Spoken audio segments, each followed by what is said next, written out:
The Outskirt Trail is the only path connecting the Outskirt Junction to Phenac City. Heavy sandstorms further west halt the Starland Express from moving outside the junction, leaving those impatient enough to trek the Orre foot trails. The sun starts to set, and Ryker and his Riolo are blinded by it as they walk down the path. Phenac City isn't too much farther, and Ryker believes he could reach the resort oasis by dusk. The plateaus and rocks jutting from the sand provide moments of shade, but with the rapidly decreasing temperatures and absence of artificial lights, these spots are freezing. Ryker tucks his hands into his sweatshirt as he walks further along, trying to keep an eye on the cracked dirt road. He glances over to Riolu, smiling as the Pokemon holds himself steadfast in the chilling climate. If you're cold, you can tell me. Your sister's warm in her Pokeball. The little wolf perks his head up before looking back onto the trail and punching the air, trying to show off. Ryker chuckles as he looks down at the little guy, eager to show off his endurance. He saw that same endurance in his first battle against Hakeem, someone they had met on the Starlight Express. Hakeem had a certain confidence and familiarity that Ryker gravitated towards, someone that could keep him in fighting shape as they journeyed through the region. Sure, Ryker felt defeat for the first time they battled, but he knew each encounter was going to be a remarkable lesson. The battle only made him more eager to travel through Orre and get stronger. Hakeem had left for Phenac earlier in the day, right after meeting Rose. Hey, up here! Ryker flinches at the sting of her voice. Rose and her Sawaddle wave down at Ryker from atop a plateau, a good 20 meters separating them. He grimaces before proceeding to walk back down the trail. Where are you going? She asked, prompting Ryker to turn around and stare at them. Rose was the second person Ryker interacted with in Orre. She hadn't come to Orre to compete in the League, heck, she didn't even battle. She was just here to fool around. At least, that's how Ryker saw it. No, she was here on vacation, and was looking to paint throughout it. Phenac City? I'd like to get there before it gets too dark. Come on, Riolu. We're wasting time. Don't tell me you think you can make it there before dark. She snickers as he looks on, but turns away right as he glares back at her. Hakeem can't be too far along ahead then, and if he can make it over, so can I! Ryker says, turning his back to her. Don't count on it. Hakeem's voice projects over the plateau as he walks over with his Gothita, taking a seat at the ledge. You're welcome to join us if you'd like. We've got a campfire set up for the night. Are you seriously planning on sleeping out here? Ryker looks back at Rose. Did you forget about the sandstorms? We'll get swept up in the middle of the night. Hakeem turns to her, the one who set up the camp, but she nonchalantly waves off Ryker's warnings. It'll be fine, trust me. That doesn't seem to reassure Ryker. Looking back over to Hakeem for some sort of affirmation, he just shrugs, while the little Gothita walks back to the campfire. Ryker glares back at Rose, who then rolls her eyes with a sigh. Well, if you must know. Yeah, I would. Ryker interrupts. If you must know, Rose reiterates. there is no indication that a natural sandstorm will form tonight, at least. The recent ones are most likely caused by Pokémon trying to fight for territory along the train rails, like Hippowdon, Flygon, or Gigalith. Ryker looks up at Rose, crossing his arms and raising an eyebrow. She gives him a wink and walks away from the cliff. Come on, you won't find a clear sky for stars. Her voice trails off as Ryker's attention is now drawn to Riolu tugging on his shorts with childish excitement. I don't think that wink was supposed to reassure me. Ryker says under his breath. I'll show you the way up. Hakeem gets up from the edge, guides Ryker around the plateau face, and draws him into the deeper sand towards the shallow slope. Riolu makes quick work of the climb, as opposed to Ryker struggling to climb up with the rope created by the Sawaddle string.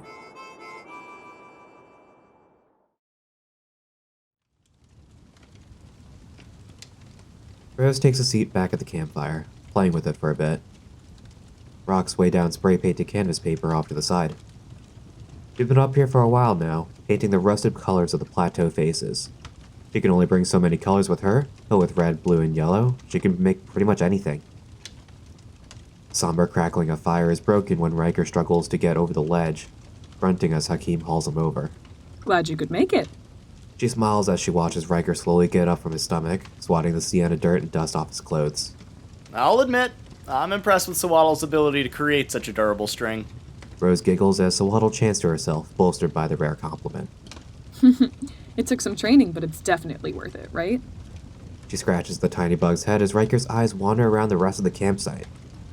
Hakeem's Gothita watches the sky in awe, mesmerized by the smoke dissipating into the faintly lit stars above. Riolu runs through Ryker's legs as it excitedly sits next to Gothita, the two now talking in a language unknown to the rest of them. He smiles while he goes into his bag to grab Mareep's Pokeball, sending her out. He lets her tend to herself as he settles, but is halted by the squealing of Rose. So fluffy. I wanted to hold you ever since I saw you at Outskirt Junction. Ryker instinctively tries to retaliate, but halts himself after seeing Rose ruffle through her wool. A devious smile forms on him as he turns back to fix his supplies. I'm surprised you're letting me hold her. Rose pesters him on. You're doing me a favor. Ryker pulls out a brush and some rubber gloves, waving them around. Marie builds up a lot of latent static electricity that needs to be released. Latent static electricity? Her voice softens as she looks back down at the innocent sheep. She nuzzles her back, zapping Rose and causing her to jump. Everyone but Ryker stops what they're doing to look over. Marie trots back to Ryker, jumping into his lap as he starts to brush her, and Rose laughs while she tries to defrizz her hair. As the sun drops below the horizon, the warm glow of the fire seems to burn brighter. Hakeem watches over Gothita. She's been unmoved for quite a while now, almost as if communing with the stars. He looks around at everyone else. Ryker holds on to Mareep, stuffing his hands into her wool, while his Riolo sits by him near the fire. Rose plays with Sawaddle as it crawls around her body. It skitters from under her shirt and pops out of the collar, tickling her before it hops onto her shoulder. Rose takes a seat and scooches closer to the fire. So, back on the Starline Express, I was told of an old folk story from a local back when Orre was still considered no man's land. Rose whispers. You mean like the time of crooks and highwaymen? Ryker chimes in. Exactly. Rose's eyes light up. Hate to break it to you, but I think we're still in that time. Ryker replies, letting Mareep go as she shuffles a bit out of his grasp to meet up with the other Pokémon around the campfire. Very funny. I hope you know that Orre had a history before Wes. It's not like everything began with his escapades. Yeah, but no one really knew about Orre until he made headlines. Ryker says, the day's been so long. All I can really think about now is going to sleep and getting up early. Alright then. How about I tell you about the first hero of Orre? Ryker raises an eyebrow. Oh, a campfire story? Hakeem adds, making his way into his sleeping bag. Why not? It's definitely something you've never heard before. Rose looks over to Ryker. Humor me. He shrugs. Alright, this is probably the most well-known folk story of South Orre. This is the story of Crackle and the Lord of Lightning. We go back to the hinterlands of the soon-to-be-developed Orre region. In the years after the Great Migration, people had traveled west from the Unova region, believing there was more to be found in the unclaimed land. Under the blinding sun and on the scorching sands, everyone was prey to the Pokémon who could bear the conditions present. Rose paused, looking over Hakeem and Ryker to gauge their attention. Hakeem was relaxed, using a rock to sit up. Ryker, on the other hand, had his arms crossed with a smirk, leaning against a piece of scrap metal wedged into the ground. Power funnels. People start to see that with the advent of Pokeballs, Pokemon can be turned into weapons of intimidation and destruction. Gangs and teams raided settlements with them, putting risk to those who wanted to live a new, peaceful life. These groups had no one fighting them, no one to stop them. Doesn't this all sound like padding? I thought this was a well-known folk story. Hey!